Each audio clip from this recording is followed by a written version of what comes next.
My name's Julie. Life threw me a curveball when I was just 9. Dad had been sick for a while, but I didn't really get what was happening until he was gone for good. One day he was there, the next day just an empty space at the dinner table. Mom didn't take long to fill that space. Within a few months, she brought home Frank. I guess loneliness hits hard and fast.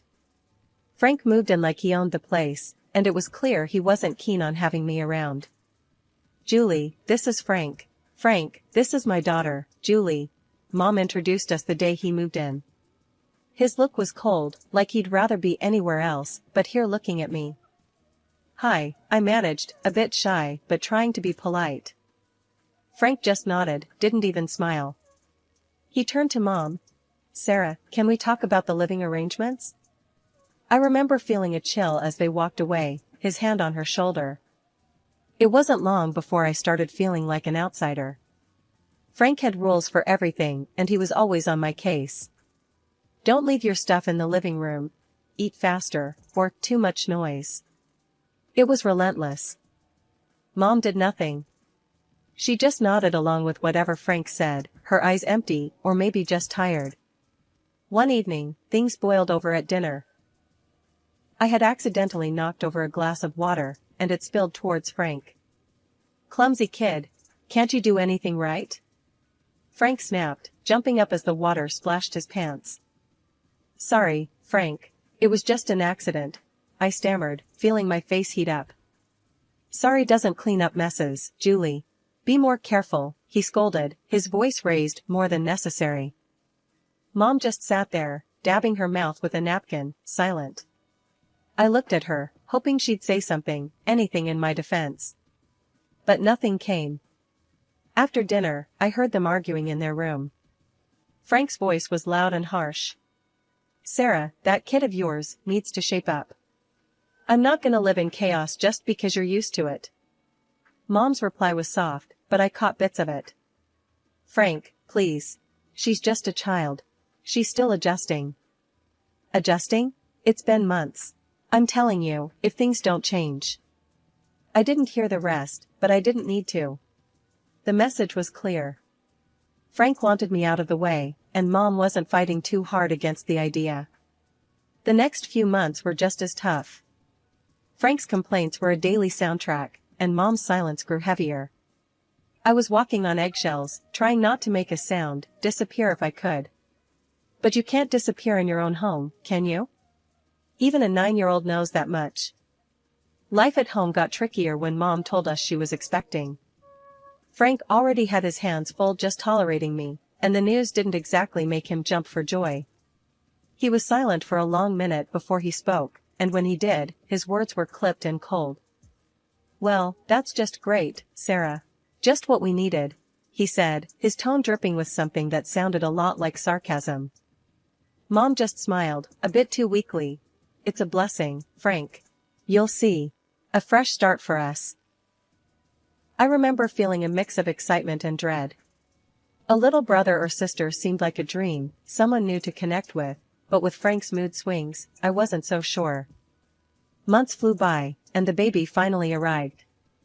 It was a girl, and they named her Anna. I was thrilled. She was tiny, and when I first saw her, all wrapped up in her pink blanket, my heart melted. I thought having Anna around might make things better, even make Frank soften up a bit. Holding Anna felt magical. She was so small, her tiny fingers grasping at nothing. Hey there, Anna. I'm your big sister, Julie. I'm gonna take good care of you, I whispered, promising silently to be there for her, no matter what. But the magic didn't last. Bringing Anna home changed the dynamics again. Frank was fussier than ever, especially about money. One night, about a week after Anna came home, I overheard him talking to Mom in the kitchen. His voice was harsh, louder than it needed to be. More expenses, Sarah. Diapers, formula, God knows what else. And what about Julie? She's not even mine, and I'm footing the bill for her too? Mom's voice was a quiet murmur. Frank, please, she's just a child. We can manage. Things will settle down. It's not just about managing, Sarah. It's about priorities. We need to think about our family now. Our real family. I knew what that meant. I wasn't real family. The sting of those words hit me hard. I slid down the wall, by my door, hugging my knees, trying not to cry. The final straw came when Frank sat us down in the living room one evening, his face serious, his eyes avoiding mine. "Sarah, we need to think about the future. Julie's getting older, and expenses are piling up. Maybe it's time she went to live with her Aunt Clare." I felt like I'd been punched in the gut. "Sent away? Just like that?" Mom finally spoke, looking at me, her eyes sad. "Julie, honey, it might not be so bad. Aunt Clare has a nice house, and you'll be well taken care of." "But Mom, I don't want to go. I want to stay here with you and Anna." The room went silent. Frank's next words were cold and final. "It's decided then. I'll call Claire in the morning." Moving in with Aunt Clare was like stepping into a different world. Her house was big, clean, and always silent. Too silent for comfort. The first day I arrived, she laid down her laws like we were setting terms for a peace treaty after a long war. "You'll follow my rules under my roof, Julie. No nonsense, no mess, no backtalk," she declared as she led me through the hall to what would be my room. The room was plain, with bare walls and a single bed against the corner. It felt nothing like home. I nodded, too tired and too upset to argue. "Homework right after school, chores before dinner, and lights out by 9. I won't tolerate any laziness or sloppiness, you hear?" Aunt Clare continued, her voice firm. "Yes, Aunt Clare," I responded, my voice a whisper. "Speak up when you're spoken to. Let's have no mumbling here," she snapped. I quickly corrected my tone. "Yes, Aunt Clare. I understand." The days that followed blended into each other, each as strict and unforgiving as the last. Aunt Clare was tough, tougher than anyone I'd ever known. She had a way of making simple conversations feel like interrogations. Homework was a battlefield too. If I got a B instead of an A, Aunt Clare had words that stung sharper than any I'd heard before. "You can do better than this. Your laziness won't fly here," she'd scold, even though I'd spent hours poring over books. The worst was how she reminded me of my mom's decision to send me away. If I dared to talk back or ask for less criticism, she'd retort sharply, "No wonder your mom sent you here. You need discipline you obviously weren't getting." Those words hurt. They always did. They made me feel unwanted, unloved, like I was just another problem Mom had to solve by shipping me off. Days turned into weeks, and weeks into months. I learned to keep my head down, do as told, and speak only when necessary. Aunt Clare had no patience for tears or complaints, and I had no energy left to fight. "It's for your own good," she'd often say after a particularly harsh scolding, as if the sting of her words was supposed to mold me into someone better. I wasn't sure who that better person was supposed to be. All I knew was I was getting really good at being alone, at being quiet, at not being a problem. Because in Aunt Clare's house, not being a problem was the best thing you could be. Living with Aunt Clare was suffocating, and I found myself missing my mom more each day, even though I knew she had let me go without much of a fight. One afternoon, the longing got too much. Aunt Clare was out, probably at her bridge club, and I knew I had a couple of hours at least. Her phone was always left on the kitchen counter, charging next to the fruit bowl. It seemed like my only link back to my old life. I hesitated for a minute before I picked it up. Dialing my mom's number was muscle memory. I hadn't forgotten it, maybe I never would. My heart was racing as I heard the phone ring. Once, twice, then her voice. "Hello? Mom? It's me, Julie." There was a pause, a breath maybe, then, "Julie, why are you calling?" I swallowed hard, my throat tight. "I just wanted to hear your voice." Another pause, longer this time. Then cold, hard, "You shouldn't have called." "But Mom." "Julie, listen to me. You need to stop this. I can't have you calling me." But why? I miss you, Mom. I miss home. When can I come back? Her voice was flat, emotionless as if she was discussing the weather. You can't. That's done. Don't call here anymore. I couldn't believe what I was hearing. Mom, please. Just don't, Julie. There's nothing here for you. Goodbye.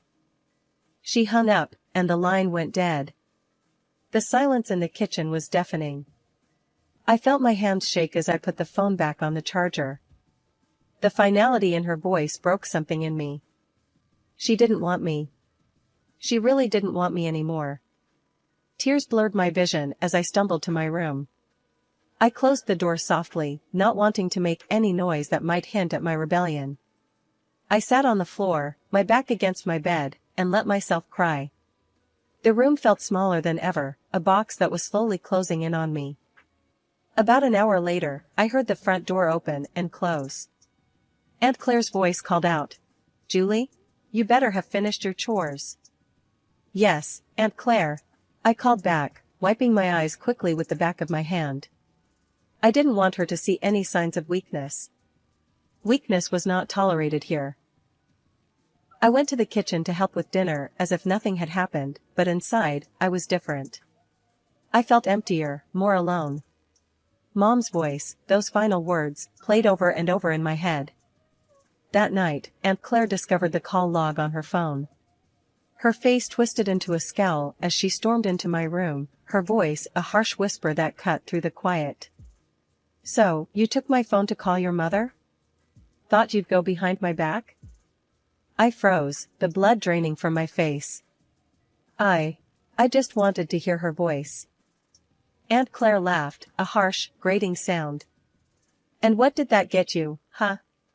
She doesn't want you, Julie. Even you can't deny it now." Her words were like ice, and I felt them chill me to the bone.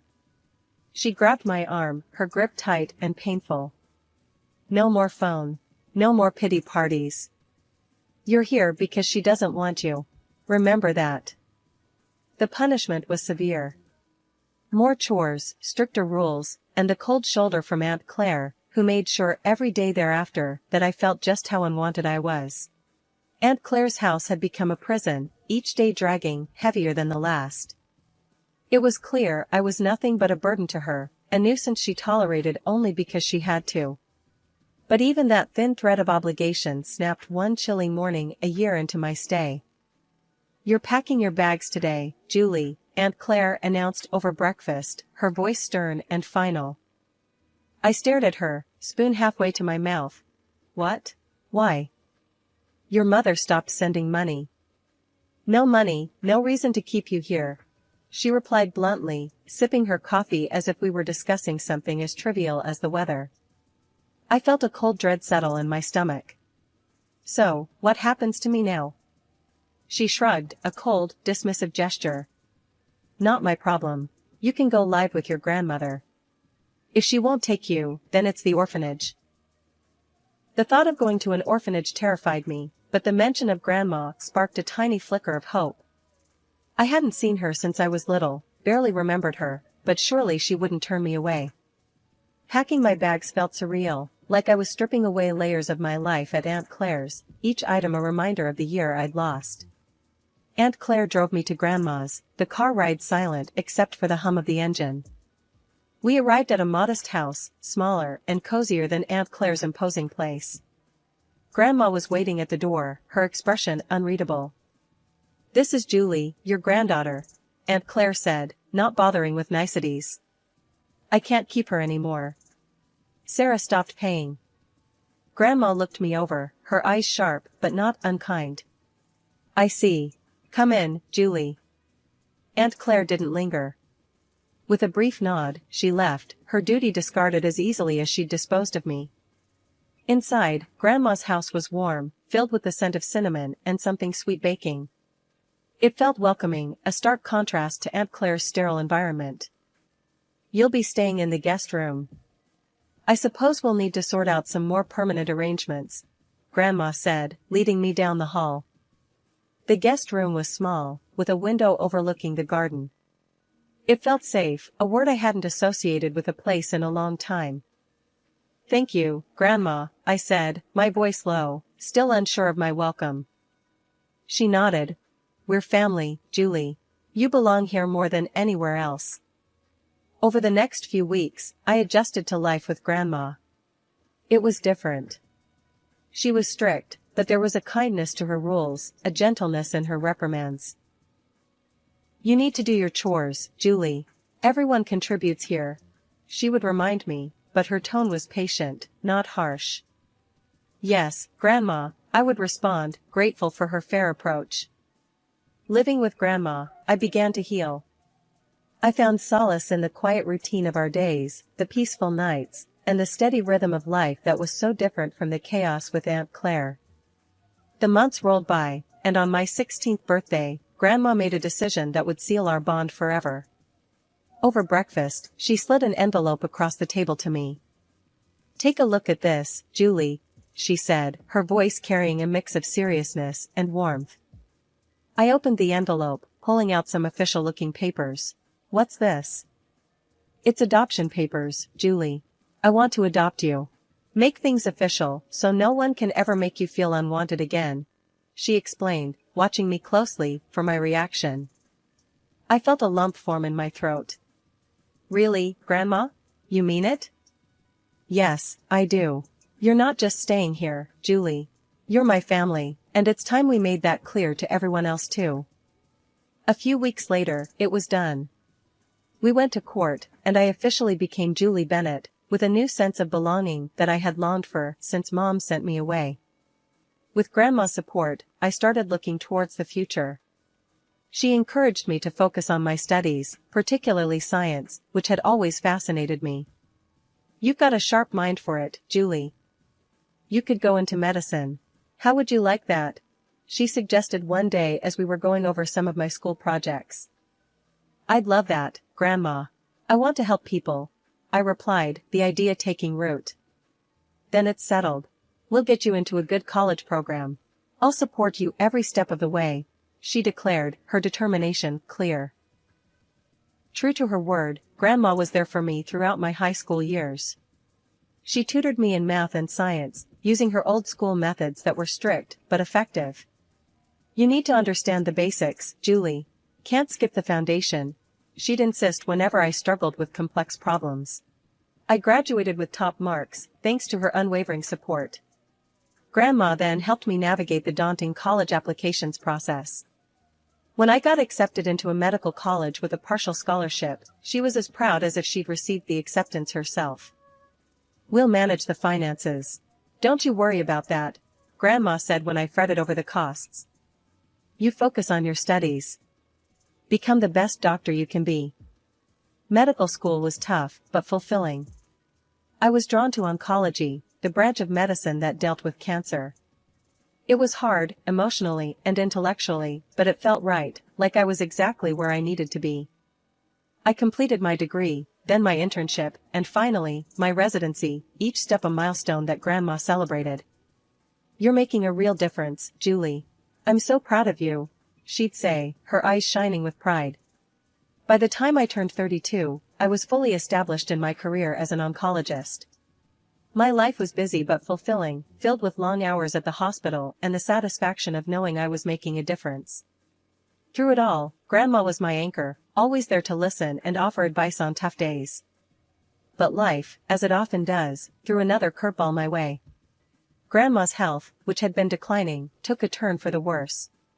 It was swift and unexpected, the kind of decline that leaves you scrambling to catch your breath. I remember coming home one evening, tired after a particularly tough day at the hospital. Grandma was sitting in her favorite armchair, looking out the window. Her voice was weaker when she called me over. "Julie, come sit with me for a bit," she said, patting the chair next to her. I sat down, taking her hand in mine. It felt fragile, like a dried leaf that might crumble under too much pressure. "I'm not going to beat around the bush," she started, her tone serious. "The doctors, they say it's not much time now. We need to talk about things, practical things." The lump in my throat grew, my eyes stung with tears. "Grandma, please. She squeezed my hand, her grip still strong. No tears now, Julie. We've got things to sort out. You need to be ready. The next few weeks were a blur of doctor's visits, late nights, and legal paperwork. Grandma wanted to ensure everything was in order for me, that there would be no complications with her estate or her wishes.